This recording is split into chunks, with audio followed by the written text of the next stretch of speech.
Beberapa waktu belakangan, publik heboh dengan kabar Ayu Ting Ting telah melakukan lamaran. Ayu Ting Ting disebut sudah dilamar oleh seorang pria yang berprofesi sebagai TNI bernama Muhammad Fardhana. Dalam sebuah kesempatan, Umi Kalsum ibunda Ayu Ting Ting membenarkan kabar lamaran anaknya. Iya, benar, lamaran. Terima kasih atas doanya. Doakan saja, ya, jawab Umi Kalsum pada Rabu, 7 Februari 2024. Meski begitu, Umi Kalsum tak memberikan begitu banyak informasi mengenai acara lamaran Ayu Ting Ting. Umi Kalsum pun hanya memohon doa yang terbaik untuk rencana dan niat baik Ayu Ting Ting. Yang terbaik sampai waktunya ijab kabulnya dilancarkan, amin, ungkap Umi Kalsum.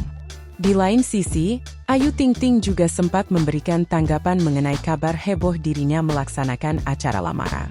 Meski tidak membenarkan kabar tersebut secara gamblang, Ayu Ting Ting hanya memohon doa yang terbaik untuk dirinya. Doain aja yang terbaik, kata Ayu Ting Ting. Sebelumnya, kabar Ayu Ting Ting telah melakukan lamaran mencuat usai viral di media sosial foto Abdul Rojak dan Umi Kalsum dengan latar belakang dekorasi bunga berwarna putih. Selain itu, ramai juga unggahan berisi sebuah undangan lamaran yang disensor dan memperlihatkan nama panjang Ayu Rosmalina. Bahkan, beredar juga foto yang diduga Ayu Ting Ting bersama sang putri Bilqis yang foto bersama pria bernama Muhammad Fardhana.